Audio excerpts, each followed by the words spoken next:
Boa tarde, senhoras e senhores. Hoje é 26 de dezembro de 2024, são 18 horas e 30 minutos. Minha amiga, meu amigo, o que é que tem a ver visitas secretas a Braga Neto na prisão com declarações ameaçadoras, até de viés golpista, do comandante da Marinha, o tal de Olsen, Almirante Olsen, que, na verdade, há poucos dias emitiu um vídeo em nome da Marinha, não é? Questionando a decisão do governo de promover medidas de cortes e de contribuição dos militares no âmbito da reforma fiscal e da contenção de gastos. Foi um vídeo que afrontou a sociedade, e isso em um momento em que a Agência Brasileira de Inteligência trata, minha amiga, meu amigo, de algo muito preocupante. Nesse momento, a ABIN faz um alerta ao governo Lula e também ao STF, a todas as autoridades responsáveis, aos homens públicos, às autoridades que sabem a gravidade do que está acontecendo no Brasil. A boa notícia é que o Alexandre de Moraes, o STF em grande maioria, a Procuradoria-Geral da República, a Polícia Federal e o governo do Brasil estão em mãos que não vão permitir o avanço do extremismo de direita no nosso país. A má notícia é que a extrema-direita continua politicamente ainda forte no Brasil e com apoio de muita gente poderosa em termos de poder econômico, né? E também infiltrados no Estado. Então eu vou apresentar uma matéria sobre esse problema e sobre o que a ABIN descobriu e denunciou. Vamos em frente. Nós pensávamos que a nossa democracia estava consolidada, que não havia mais riscos, e disso tudo fica a lição de que a democracia é um projeto inacabado, ela tem sempre que ser construída e vigiada como a Constituição. É um projeto para gerações futuras e nós temos sempre que aprimorá-la, o nosso regime político e a nossa Carta Constitucional. Essa notícia não deveria surpreender ninguém. Na verdade, o Alexandre de Moraes descobriu, como eu disse aqui, que haveria vigilância sobre a prisão especial do Braga Neto. O Alexandre de Moraes descobriu que ele tem recebido visitas de militares sem parar. Na verdade, o que se quis foi tirar o Braga Neto de circulação e, como muitos previram, a prisão dele se tornou uma piada, porque ele está menos isolado do que antes. Olha só essa notícia, minha amiga, meu amigo. O ministro Alexandre de Moraes, do STF, deu prazo de 48 horas para que o Exército explique por que os militares presos na investigação por tentativa de golpe de Estado estão recebendo visitas diárias de familiares e advogados, contrariando o próprio regulamento militar sobre as prisões especiais. O ministro cobrou explicações no dia 24 de dezembro.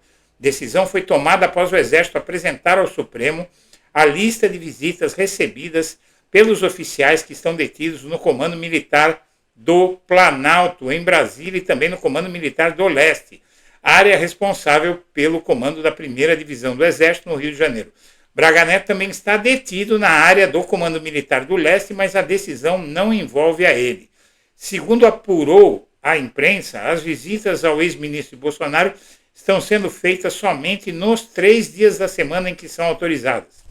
Visitas no Comando Militar do Planalto trata-se de relação encaminhada ao STF e mostra visitas diárias entre os dias 6 e 19 de dezembro, recebidas pelo general da reserva Mário Fernandes e pelos tenentes-coronéis Rodrigo Bezerra Azevedo e Hélio Ferreira Lima.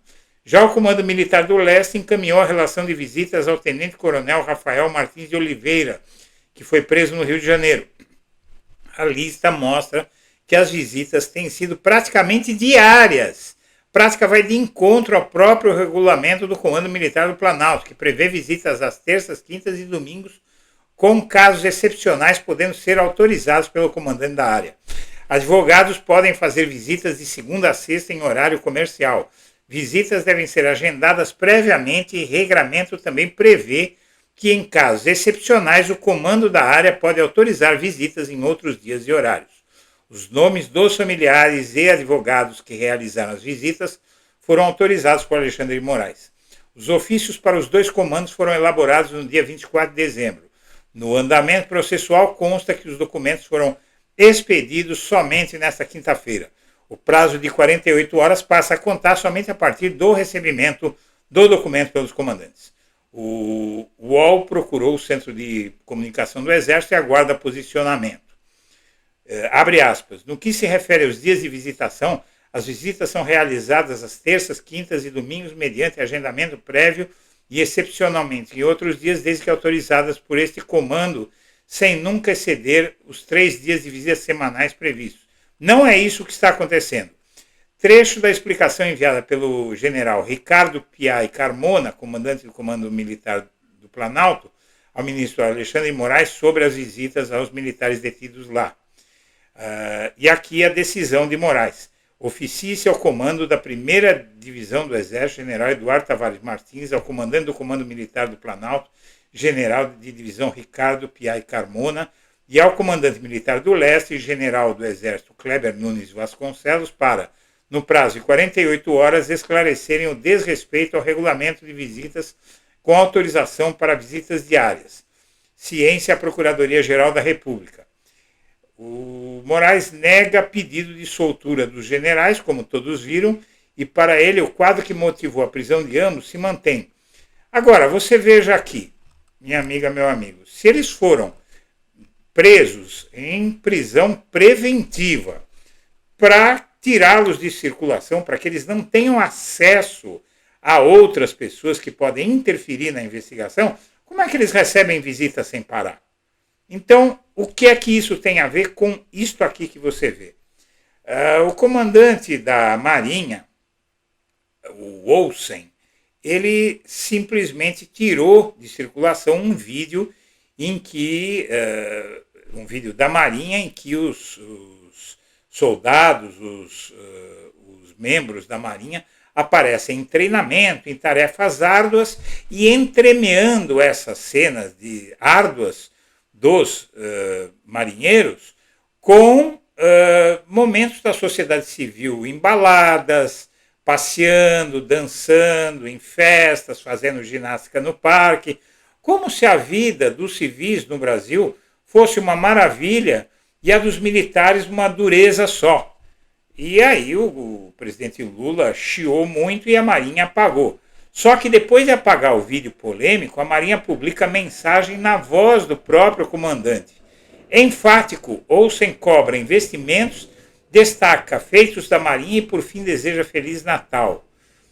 Depois da grande polêmica em torno do recente vídeo da Marinha do Brasil, retirado das redes sociais da Força, que tinha como base uma resposta às acusações de que os militares brasileiros teriam privilégios e em relação à rotina de trabalho, com cenas fazendo comparações com a rotina dos civis, a esquadra brasileira resolveu publicar outra peça publicitária. Entretanto, dessa vez o protagonista é o próprio almirante de esquadra Marco Sampaio Olsen, que comanda a Força Naval. O comandante da Marinha fez um discurso que mistura cobranças políticas e relatórios de atuação da Força no âmbito da segurança nacional, com a tradicional palavra final de ano. Principais trechos do discurso de Marcos Olsen, almirante de esquadra e comandante da Marinha.